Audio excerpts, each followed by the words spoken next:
Tell you when you switch it up. Oh, rider, baby.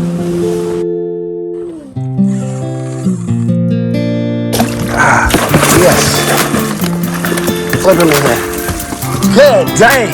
Man, what a monster.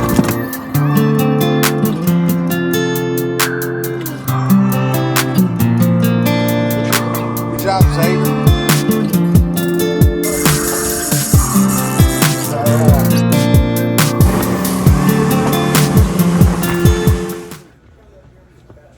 Hey, good morning and welcome to One Body Fishing. Today we're going to be installing some rod holders.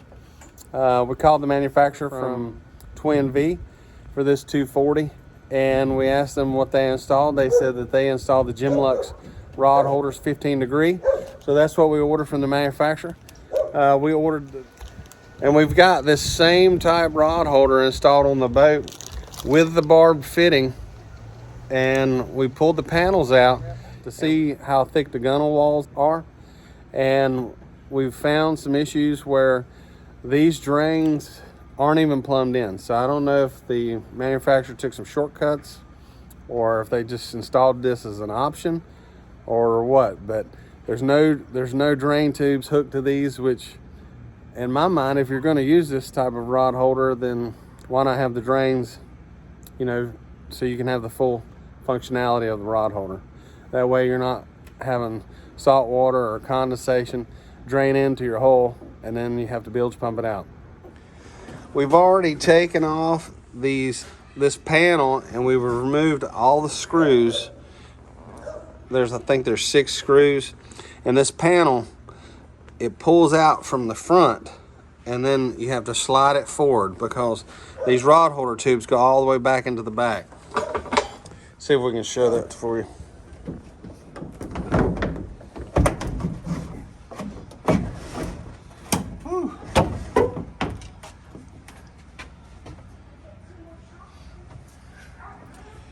So I'm going to try to show you guys how the manufacturer has it installed without the drain lines.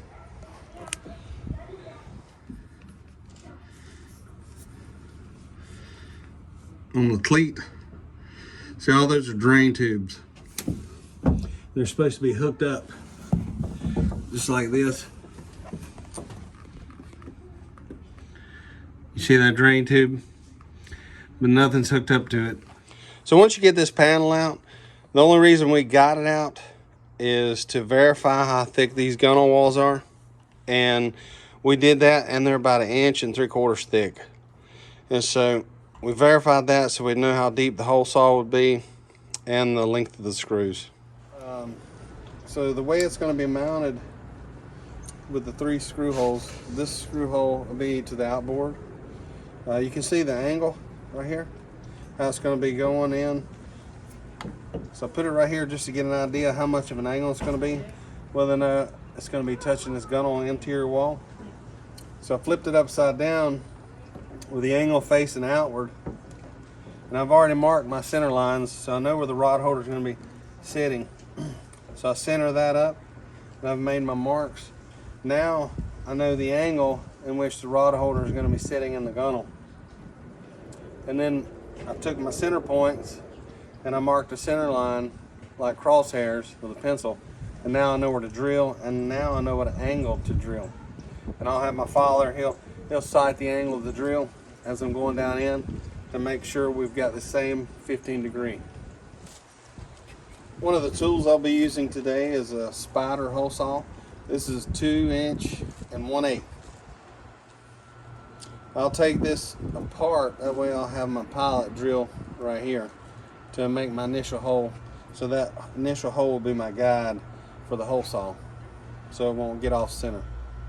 Okay, so I've taken my hole saw apart. Now I'm just with my pilot drill bit. Now I'm going to drill my hole. Take whatever rod holder you plan on using, whether it be 15, 30 degree, or 0 degree, and invert it so the angle is facing out. So now I know my angle. Now my father is going to line me up with the angle of the drill, and I've already got the center mark. Yeah, I'm going to start the pilot straight.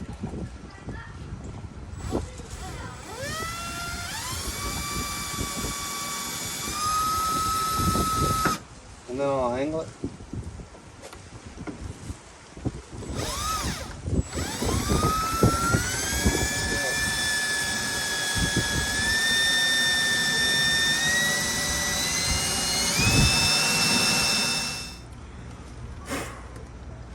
So now we have our pilot hole.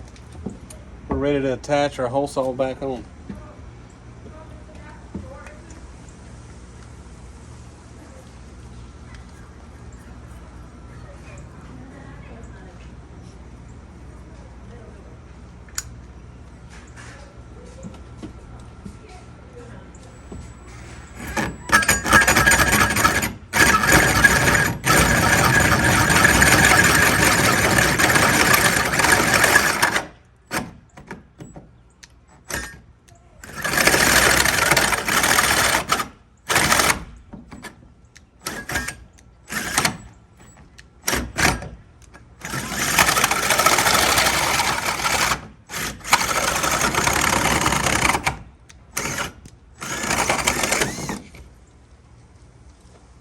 That's it.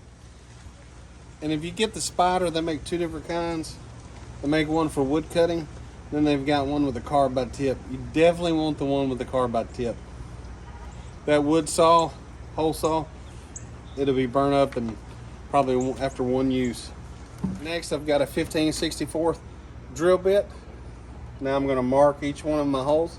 I've got that third, or the oddball out hole facing out, and I'm kind of keeping it straight with the gunnel.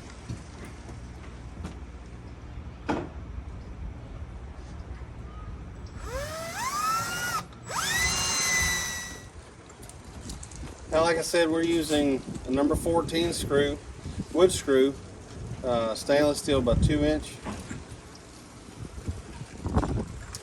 And the drill bit that I've chosen today is a 3/16. So 3/16 allows me enough room for that wood screw to go on down, and then I'm going to seal it with that Marine Sealant. So we'll take the rod holder back out and set it aside. If you don't drill a pilot, you're going to chip your fiberglass for sure. So make sure you always drill a pilot and make sure it's adequate size for the screws that you use.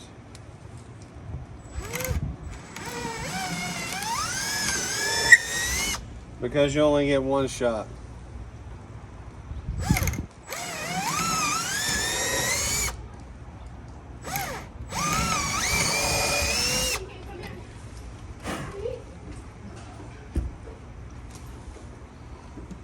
All right, once you've got your pilots drilled, you can remove the tape.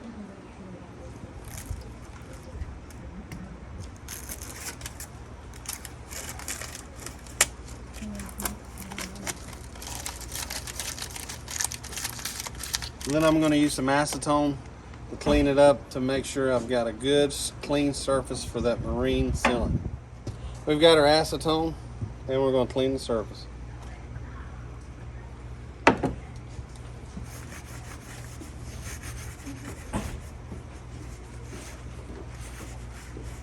we're going to use the Marine grade caulk, the 5200 sealant. I like to shoot a little bit in the hole.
And I don't tighten them all down until the very end, because you don't want that thing rocking and then you pry down and then bend your rod holder.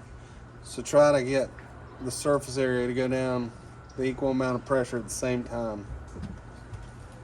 So now we're pretty much finished. I take that acetone and I wipe up that extra caulking or that marine sealant and get it up, clean it up nice and neat so it's real pretty.